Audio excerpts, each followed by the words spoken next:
अभी आप लोग ध्रुव महाराज की कथा सुनते आ रहे हैं। जो इतने दिन से हम लोग ध्रुव महाराज की कथा सुंदर ढंग से हम लोग सुन रहे हैं। पिता के गोद में इच्छा से गए हुए ध्रुव को माता सौतेली माता ने अपमानित किया। फिर वो अपने माँ के पास आके माँ से बताया, तो माँ ने उसको क्या नहीं किया, हाँ अगर तुम्हारी जो भी इच्छा पूरा होना है तुम्हें भगवान को प्राप्त कर। तो माँ का वचन सुनकर ध्रुव महाराज, 5 बरस का छोटा बालक ध्रुव महाराज जंगल में चला जाता है और उन्हें उधर उनको नारद महर्षि जैसे महान तपस्वियों का, महान भक्तों का संग मिलता है। इधर हम लोग देख सकते हैं, जो भी कार्य हमें करना है, भौतिक का कार्य रहने दो या आध्यात्मिक कार्य करने दो, उसके लिए हम लोग को कठिन परिश्रम करना। परिश्रम के बिना हम लोग को फल मिलने वाला नहीं है। इधर बालक ध्रुव महाराज को नारद का संग मिला, नारद जी से महान शुद्ध भक्त के संग मिल गया, उन्होंने उनसे पूरा ज्ञान प्राप्त किया। गुरु के शरण में जाके गुरु से जो ज्ञान प्राप्त करते उसी का उन्होंने अक्षरशः पालन। नारद महर्षि ने बोला, आपको वृंदावन में जाके उधर तपस्या करना है, मधुवन में तपस्या करना है, दिन में 3 बार स्नान करना, भगवान अर्चा विग्रह का पूजा करना, अष्टांग योग विधि से बैठ के ध्यान करना, अपने अंदर भगवान को। इतने छोटे बालक अपने बहुत ही चाहते हैं उसको अपने पिताजी से बड़ा बढ़कर, दादाजी से बढ़कर उसका राज्य प्राप्त करने का बहुत ही इच्छा थी, मगर उन्होंने नारद महर्षि जैसे गुरु की कृपा और अपना परिश्रम, इधर हम लोग देखते हैं कठिन परिश्रम तथा गुरु की कृपा, सो ही हम लोग भगवान को प्राप्त कर सकते। जैसे हम लोग दामोदर लीला में देखते हैं ना, यशोदा मैया इतना भागती है भगवान को पकड़ने के लिए, बांधने के लिए प्रयास करती है, मगर बांध नहीं पाती। जब भी भगवान उसके ऊपर कृपा करते हैं तो बांध सकती है। इसे ही हम लोग भागवतम में अलग अलग कथा द्वारा हम लोग देखते हैं कितना कठिन दृढ़ संकल्प के साथ हम लोग को कठिन परिश्रम करना पड़ेगा, फिर उसके बाद भगवान का दर्शन।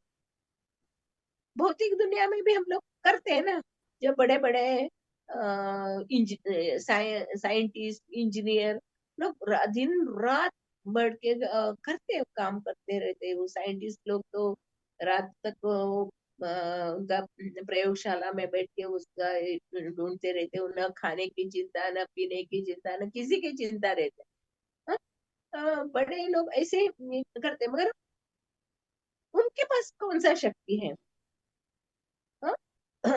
जब ये रोज ऑफिस जाने वाले, काम करने वाले, हर एक भाग दौड़ करते, भागते भागते रहते, रोज सुबह भाग जाते, शाम को आते, काम करते, मेहनत करते, क्या उनके पास कौन सा शक्ति है? इधर हम लोग भागवतम से हम लोग जान सकते हैं उन लोगों को भी उनका जो साइंस का जो उसका उनका उसको सक्सेस मिल गया तो वो लोग खुश हो जाते, मेरा ये प्रोजेक्ट, मेरा ये हो गया, मेरा मुझे सक्सेस मिल गया, सक्सेस। और रोज काम करने वाले को पता है, 1 तारीख को सैलरी मिल जाएगा। लोग काम करने के बाद हम लोग को 1 तारीख को सैलरी मिल जाएगा, उस आनंद, किधर ना किधर उनको आनंद है, आनंद की खोज से वो लोग कर रहे। आनंद के खोज में, सभी लोग आनंद के खोज में लगे हैं, मगर सच्चा आनंद हम लोग को कहाँ मिलेगा? जब हम लोग भगवान के शरण में, भगवान के शरण में जाके, भगवान का सेवा। इधर हम लोग देखते हैं, ये सत्युग का घटना है। सत्युग में वो इतने स्थिरता से थे, दृढ़ता से, 5 बरस का बालक ध्रुव,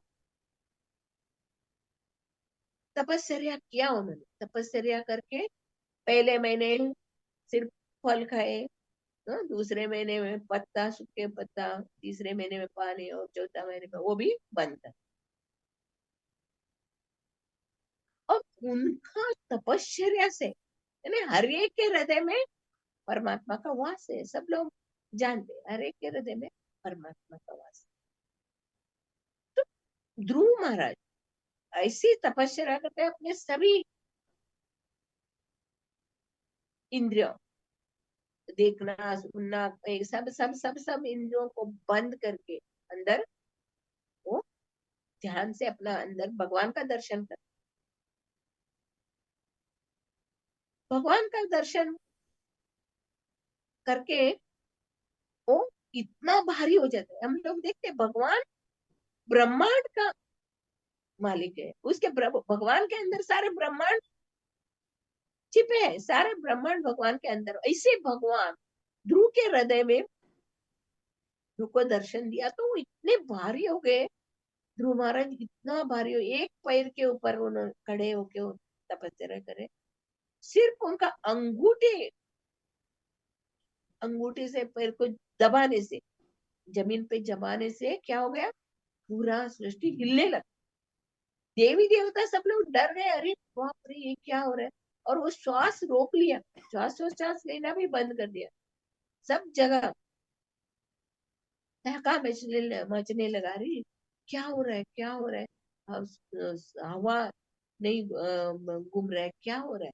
तभी सभी देवी देवता जाके भगवान से, भगवान के शरण में जाके पूछते क्या हो रहा है। तो भगवान को मालूम रहता है, तो बताते, तेरा भक्त मेरा मेरे ध्यान कर रहे, तपस्या कर रहे, मैं उनके पास जाएगा और ये उनका उनको दर्शन दे। आप चिंता मत कीजिए, कुछ नहीं, थोड़े क्षण में सब ठीक हो जाए करके भगवान उनको, देवी देवताओं को आश्वासन देते हैं। और वो गरुड़ के ऊपर बैठ के आते। पहले अंतर मन में, अंतरात्मा में भगवान का दर्शन करता है ध्रुव महाराज। फिर जब ये आंख खुला करता है तो उसको नहीं दिखते। फिर तुरंत भगवान गरुड़ के ऊपर आते उसको दर्शन देते। फिर अभी हम लोग, ये सत्युग का घटना, मगर हम लोग है कलयुग में, कलयुग के जीव। कलयुग का जीव का क्या है लक्षण? मंद बुद्धि, हतभागी, उपद्रव। कलयुग में सब लोग कैसे हैं? मंद बुद्धि वाले और हतभागी है, बनते ना, अल्पायुषी, हाँ, झगड़ा झगड़ा, कलह का युग। ये कलयुग है ना, कलह का युग। इस कलयुग के लोग भक्ति में आके 4 नियमों का पालन करो बोलेगा तो अरे रे ये नहीं होएगा, हम लोगों से ये नहीं होएगा करके बोलते। मगर चैतन्य महाप्रभु ने हमारे ऊपर इतनी कृपा की है, दया की है। उनको मालूम है कलयुग के लोग तपस्या नहीं कर सकते, हाँ, तो ध्यान नहीं करेंगे, तो उन्होंने हमारे लिए इससे आसान भगवान का नाम अमृत दिया। उसके लिए कुछ नियम नहीं, अभी कभी करो, कहाँ भी करो, कोई भी कर सकते, किधर भी कर सकते, उसके लिए कुछ नियम नहीं, मगर कर। नाम नाम अकारी बहुधा निज सर्वशक्ति तत्रार्पिता नियमिता स्मरणे न काल। एतादृशी तव कृपा भगवान ममापि दुर्दैव मीदृशम जनेन। इतने आसान भगवान ने हम लोग को सब रेडीमेड फूड दिया है, फिर भी हम लोग को तो खाने में रुचि नहीं है। क्योंकि कलयुग के जीव का लक्षण ही ऐसा। कलयुग के जीव आसानी से भक्ति में नहीं आने, उनका पूर्व जन्म का सुकृति तेषाम त्वांत गतम पापम जनाना पुण्यकर्म, जगह जिनका पाप कर्म पूरा नष्ट हो चुका है और पुण्य कर्म का उदय हुआ है, वही भगवान का नाम ले सकते हैं, भगवान के शरण में आ सकते हैं। जब भी हरे के अंदर परमात्मा को वास है, बस जो साधु संग सत्संग में जाएगा, यानी साधु का संग मिल गया तो उसका जीवन बदल जाए। हम लोग अलग अलग अलग भागवतम में अलग अलग कथा से हम लोग देख सकते हैं ना। वाल्मीकि ऋषि नारद मुनि के संसर्ग, उसको राम राम नाम भी बोलने के लिए नहीं आता, उन्होंने क्या किया, मरा मरा मरा बोल के भगवत प्राप्ति की। फिर उसके बाद हम लोग देखते हैं मृगरारी। वो मृगरारी आधा पशुओं को मार के उसका ये करता था, आनंद उठता था। वैसे उस मृगरारी के पास भी नारद मुनि जाके उनको समझाए, तो उन्होंने भी भगवान का नाम लेके उनका उद्धार हो। ऐसे हम लोग जगन्नाथ कथा में एक रघु रघु करके एक मच्छीमार, यानी फिशरमैन, मछली पकड़ने वालों का एक स्टोरी आता है उसमें। उनके घर के पास एक नदी का किनारा रहता है, वो वहां पे हमेशा जगन्नाथपुरी में जाने वाले साधु संत लोग उधर आके बैठ के कथा करते थे।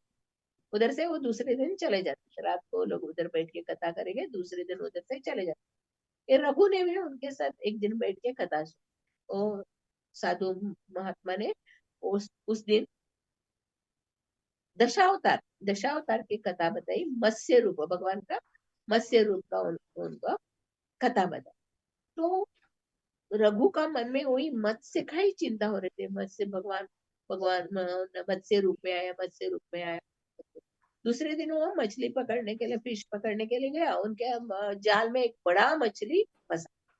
तो उसने क्या किया, उसको मारा नहीं, वो एक पॉन्ड उधर देखा, एक छोटा सा गड्ढा था, उसमें थोड़ा पानी था, वो पानी में वो मछली को डाला और उधर बैठ के वो बोलने लगा, मुझे आपका स्वरूप दिखाओ, मुझे आपका मुझे भगवान, आप भगवान हो, मत्स्य रूप में आए हो, मुझे आपका दर्शन दे दो, दर्शन दे दो करके बोलते उधर ही बैठा वो, रात पूरा उधर बैठा।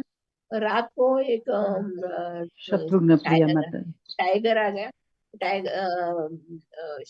टाइगर आके उसके मुंह में ऐसा अपना मुंह डाल के उसको मारने के लिए ये किया।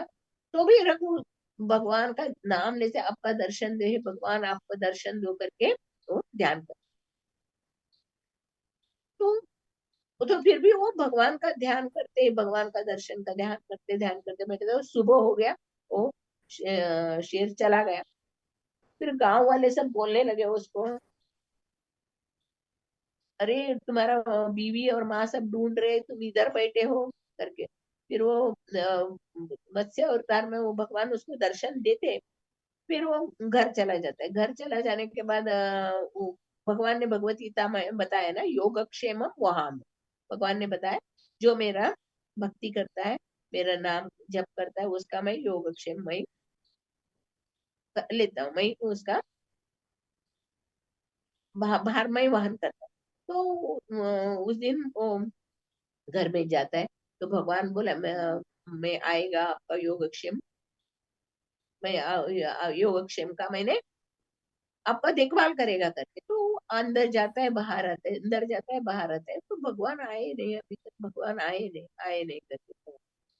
फिर उतने में एक लड़का, बच्चे लोग खेलते रहते हैं, अंदर जाता है, भगवान का नाम लेते, अंदर जाता बाहर जाता रहता है ना। एक शरारती लड़का क्या करता है, वो रघु के सर में डंडी से मारता है, वो तुरंत वो रघु ये लगता है, खून आने लगता है। फिर वो जो मारा हुआ लड़का ना, वो तुरंत बेहोश होके गिर जाता है। तो सब लोग आते हैं, क्या हुआ करके देखने के लिए। फिर बच्चे लोग बोलते हैं, ये लड़का वो रघु को मारा था, इसके लिए वो मर गया, वो लड़का मर गया। फिर वो लोग सब लोग आके रघु को पाँव पकड़ते उसका माफ करो, क्षमा करो, क्षमा करो उसको। फिर वो क्षमा करते, वो भगवान से प्रार्थना करते, इसका रक्षा करो भगवान करके, वो जीवित हो जाते। फिर सब उधर गांव वालों को सब लगता है ये रघु साधारण नहीं, महान है करके अपने घर से सब लोग कोई दाल चावल चावल लेके आते, दाल लाके आते, शक्कर लाते, ऐसे उनके घर में सब सब सामान आने लगता है। तो रघु अपने बीवी को बोलता है अब भगवान को ले 56 भोग बना। तो उसकी बीवी और माँ मिलके 56 भोग बनाते हैं। और वो उनका झोपड़ी था, उस झोपड़ी के एक बीच में कपड़े डाल के पार्टीशन करके वो दूसरे जगह एक भगवान का फोटो रख के उधर सब 56 भोग रखते हैं। और वो बीवी और माँ को बाहर जाओ बोलते हैं, और वो फोटो के सामने बैठ के भगवान प्रसाद खाओ, भगवान आओ प्रसाद खाओ बोलते हैं। इधर जगन्नाथपुरी में जगन्नाथ जी वो रघु की प्रेम के कारण, रघु के भक्ति के कारण वो जगन्नाथ जी इधर आ जाते हैं, रघु के घर में आके रघु अपने गोदी में उसको छोटे बच्चे के रूप में आते हैं, जगन्नाथ अपने गोदी में बिठा के उसको खिलाते हैं, अपना घर से में जो बनाया वो भोग खिलाते हैं, भोग खिलाते हैं। और इधर जगन्नाथ मंदिर में जो राजा आते हैं, राजा आके भोग रखते हैं, तो भोग स्वीकार ही नहीं कर रहे, भोग नहीं ले रहे, भगवान क्या हुआ क्या हुआ। तो पांडा वो जो ये करने लगता, ध्यान करने लगता, तो बोलते भगवान मैं ना वो मच्छी मार रघु के घर में मैं प्रसाद ले रहा हूँ करके। अरे राजा को आश्चर्य होता है, वो तुरंत घोड़े पे उठ के बैठ के जाता है वो मच्छी रघु के घर में। तभी वो पूछता है रघु का घर किधर है। सब लोगों का लगता है ये रघु ने कुछ गलत काम किया होगा, इसके लिए राजा आया है। तो उसकी बीवी से पूछता है रघु किधर है, तो बोलते हैं अंदर है।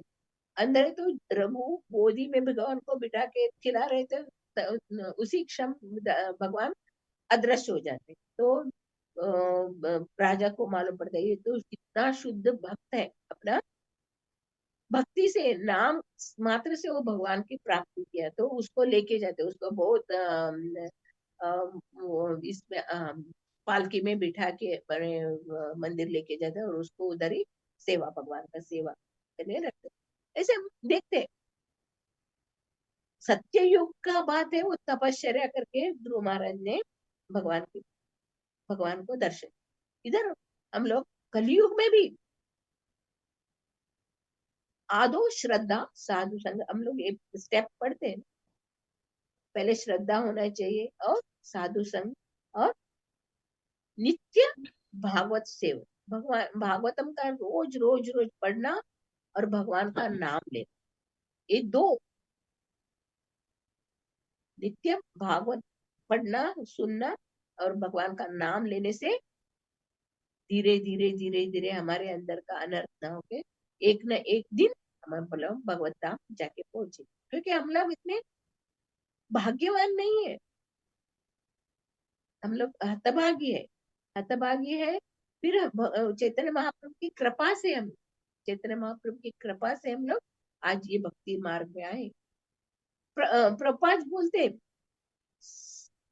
हजारों हजारों में कोई भी एक शुद्ध भक्त, कोई एक शुद्ध भक्त है तो पूरा सृष्टि, पूरा ब्रह्मांड का वो उद्धार कर सकता है, बदल सकता है। एक ध्रुव महाराज का स्टोरी से देखते, 5 बरस का बालक, उसने इतना दृढ़ तपश्चर्या करके उन्होंने भगवान की, भगवान का दर्शन किया, भगवान का प्राप्त किया, उन्होंने भगवान का शरणागत हुए।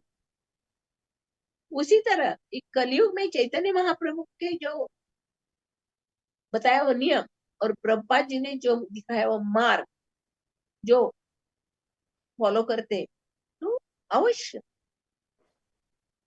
उनको भगवत धाम मिलेगा। अभी हम लोगों को महान आचार्य जो है, रूप गोस्वामी, सनातन गोस्वामी जैसे, महान माधवेंद्रपुरी जैसे, उन महान आचार्यों का जीवन चरित्र पढ़ना चाहिए। वो लोग किस तरह अपना जीवन बिताते थे, वो लोग किस तरह ध्यान करते थे, वो लोग राधा कुंड के उधर बैठे, हम लोग रूप गोस्वामी, सनातन गोस्वामी का हम लोग चरित्र को देखते हैं ना, वो लोग एक ही पेड़ के नीचे एक दिन रह गए, दूसरे दिन दूसरे पेड़ के, वो षड गोस्वामी अष्टकम में वो लोगों ने बताया हे राधे ब्रज देवी के चललिते, हे नंद सुनो फुटो। आप कहाँ हो? ढूंढ रहे, राधा रानी को ढूंढ रहे सब वृंदावन में, कहाँ है? इसे हमारे अंदर भी प्रेम, भगवान के से प्रेम उत्पन्न होना चाहिए। जब हम लोग शुद्ध मन से भागवतम का श्रवण करें, तो हमारे अंदर और भी सुनने का, और भी सुनने का, भागवत कथा और सुने, ये भाव आना चाहिए। ये जब ये हमारे अंदर और सुनने का, भगवान की कथा और सुनने का भाव आया, तो हम लोग समझना चाहिए, हाँ ये लोग भक्ति में आगे बढ़े। हम लोग को भगवान की कथा सुनते वक्त ही हम लोग को नींद आ जाता है। भगवान की कथा सुनते वक्त हम लोग दूसरा कुछ काम, यानी हमारे अंदर अनर्थ, ये अनर्थ जब भी हमारे अंदर जो अनर्थ है, वो अनर्थ जब नष्ट होएगा, तो हम लोग शुद्ध भक्ति को प्राप्त कर सकते हैं। हमारे गुरु महाराज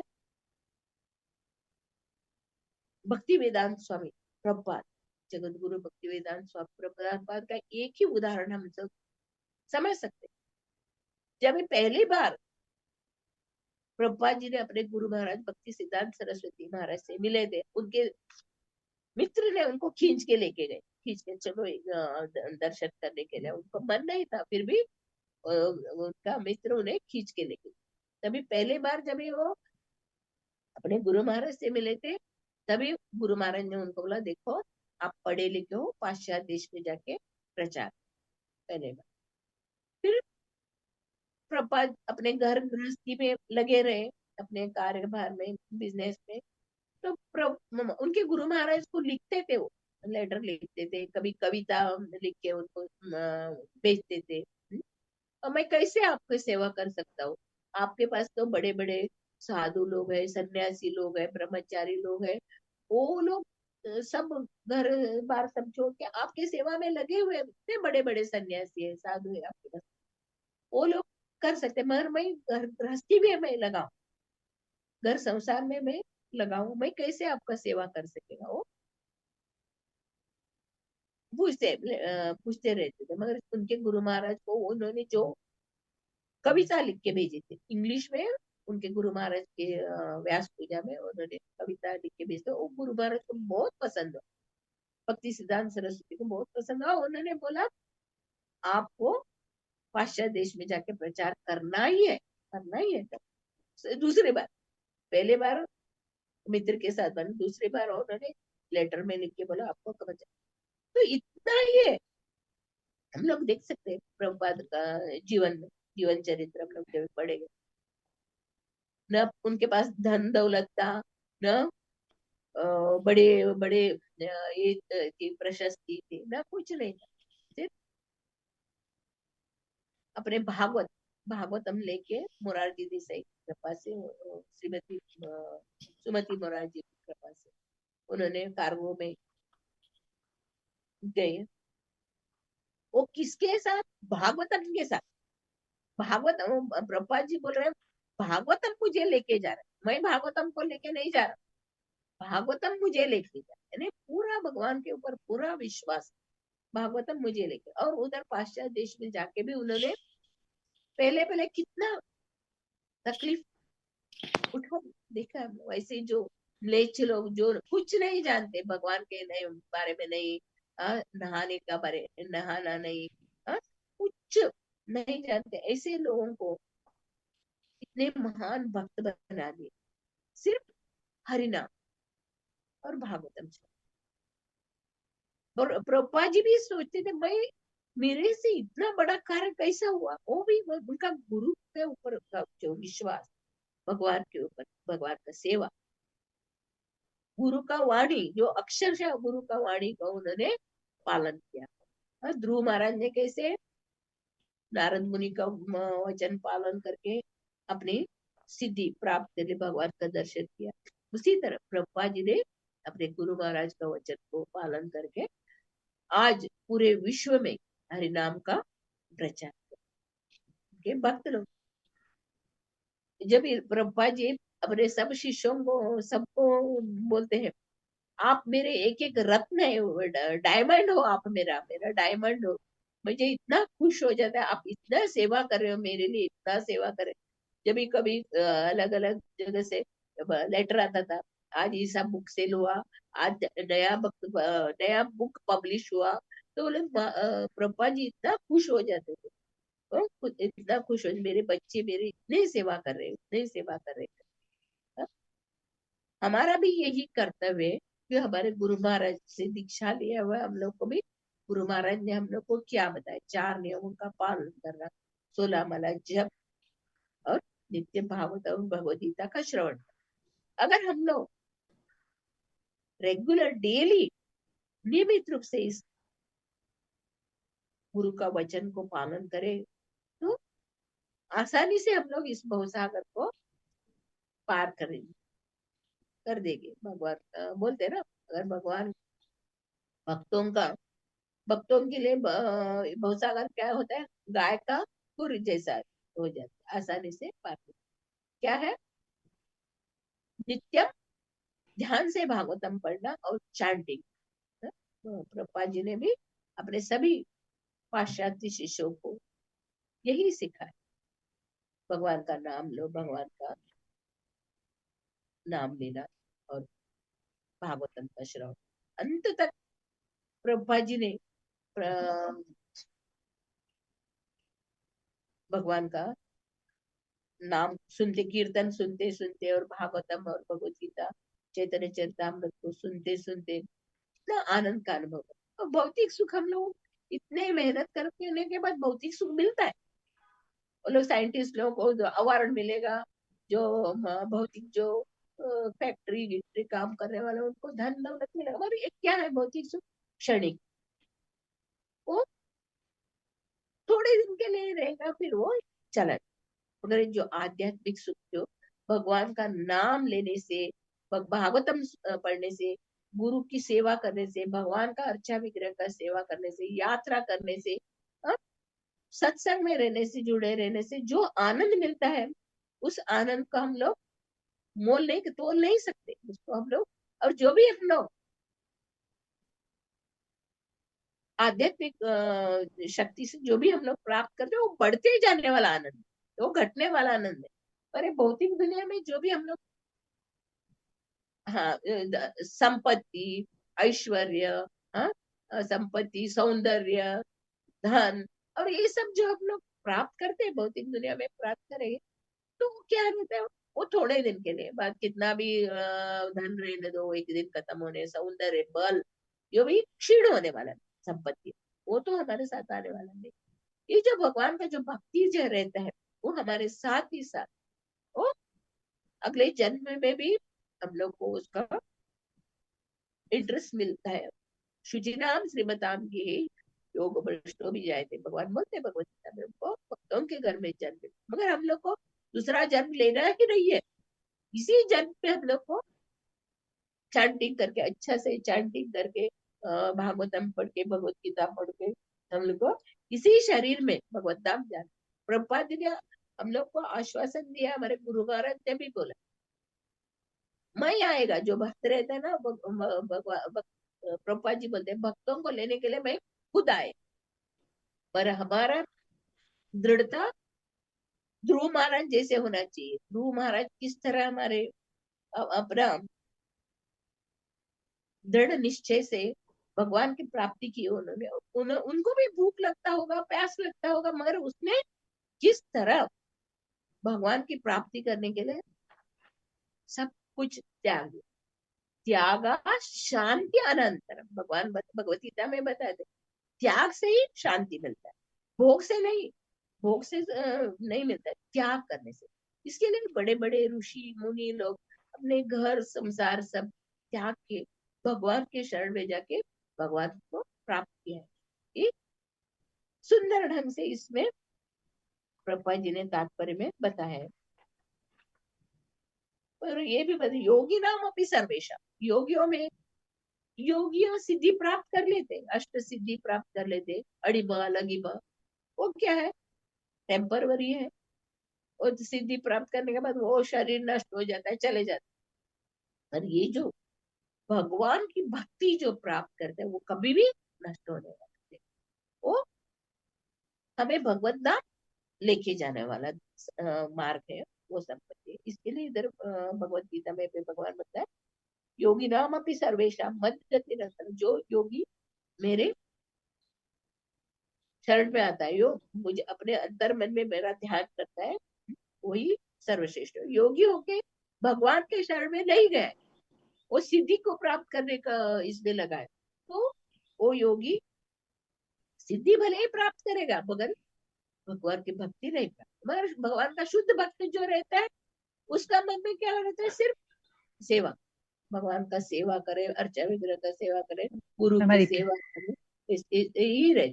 और भक्तों के मन में और कुछ लालसा नहीं रहे, इसके लिए वो आसानी से इस भवसागर को पार कर सकते हैं। 10वें अध्याय में भी भगवान बोलते हैं ना, विष्टभ्य एकांशेन स्थितो जगत, एक अंश है ये भौतिक दुनिया, मेरा एक अंश है। मेरा जो ऐश्वर्य है पूरा 3/4 है, मगर ये भौतिक दुनिया मेरे एक अंश है। और इसमें भी ब्रह्म संहिता में भी अंडांतरस्य परमाणु चयंत्र, मैंने सभी के अंदर, इस सृष्टि में हर एक के अंदर में समाये, अणुरेणु तृणकाष्ठ बोलते ना, भगवान सभी के अंदर प्रविष्ट है, हर जगह भगवान का वास है। जो प्रहलाद महाराज को हिरण्यकशिपु पूछता है ना, तुम्हारा भगवान कहाँ है, तो प्रहलाद बोलते हैं ना, मेरा भगवान सब जगह है, सब जगह भगवान का वास है, मगर उसको देखने के लिए हमें ऐसा दिव्य चक्षु होना। शुद्ध भक्त हमेशा सभी के अंदर भगवान को देखते ना। विद्या विनय संपन्ने ब्राह्मणे गव्यस्ति श्री चैव स्वपाके च पंडिता समदर्शिना, जो सचमुच ज्ञान को प्राप्त किया हुआ है, वो विनय से संपन्न रहता है, वो सभी जीवों के अंदर भगवान का दर्शन करता है। इसलिए हम लोग भगवत गीता में हम लोग देखते हैं, इधर बता रहे ना, निरंतर श्री कृष्ण का निरंतर चिंतन करता है और दिव्य प्रेमा भक्ति में लगा रहता है। सिर्फ यही है, भगवान के साथ प्रेम, प्रेम से हम लोग उनका सेवा करते, प्रेम। ऐसे हम लोग देखें तो भगवान रसिकानंद है, और दूसरा उनका क्या है, दयालु, दयालु है ना। हर एक के जो उनका पापी तापी ऐसा कुछ नहीं, अपने लीला से भगवान बचपन से सब लीला करके लीला को आकृष्ट, लीला से आकृष्ट करके भगवान का भक्ति में लग जाते हैं। और इतने करुणावान है, दयालु है भगवान, पापी तापी रहने दो, उनका भी उद्धार कर, उनका भी उद्धार कर देते। हाँ? उनको उनसे लड़ाई करने वाले, उनको वध करने का आने वाले पूतना, इसका हम लोग देखते हैं, वो सब उनको भगवत धाम भेज देते, इतने दयालु है। सिर्फ हम लोग एक बार, भगवान बोलते हैं आप एक स्टेप आगे बढ़ो, एक स्टेप आगे बढ़ो, मैं 10 कदम आके आपको पकड़ता हूँ। भगवान बोलते हैं ना, भक्ति भक्ति मार्ग में एक बार हम जो को इसका आस्वादन हो गया, भक्ति का हम लोग आस्वादन हो गया, हम लोग को भौतिक दुनिया का कुछ अच्छा नहीं लगे। अगर हम लोग सत्संग में जो बैठे रहते हैं, सत्संग का जो आनंद लेते हैं, उनको भौतिक दुनिया का जो भी आनंद उनको कैसा रहता है, इससे बेकार है, ये क्या है, क्योंकि वो बहुत दिव्य जो ज्ञान है, दिव्य जो शक्ति है, वो निरंतर बढ़ते रहने वाला आनंद है, निरंतर बढ़ते बढ़ते रहने वाला, ये निरस आनंद में वो नहीं लगता। इसके लिए भक्त लोग ने सब कुछ, अपना सब कुछ भगवान को शरण में निछावर करते हैं, ताकि भगवान की प्रेम प्राप्त करें। इस श्लोक द्वारा हम लोग देख सकते हैं, पर ब्रह्म प्रधान तथा पुरुष दोनों का स्वामी है भगवान। इस दोनों का हम लोग इसमें देखते हैं ना, एक वृक्ष पर 2 पक्षी, आत्मा और परमात्मा बैठा है। इसका भी जीवात्मा का सूक्ष्म भौतिक जगत में आकर कैसे फंस गया है। इन्हें भी हम परा प्रकृति अपरा प्रकृति भी कह सकते हैं। इसका भी हम लोग भगवत गीता में पढ़ा है। हम्म? भगवान श्री कृष्ण दोनों प्रकृतियों का नियंता है, अतः प्रधान तथा पुरुष के भी स्वामी। रूप गोस्वामी ने भी इसका बहुत सुंदर ढंग से विस्तार से इधर बताया है। इस तरह हम लोग को भगवान के शरण में जाना चाहिए, भगवान को भक्ति प्राप्त करना चाहिए। श्रीमद् भागवतम की जय, श्री प्रभुपाद महाराज की जय। हरे कृष्ण।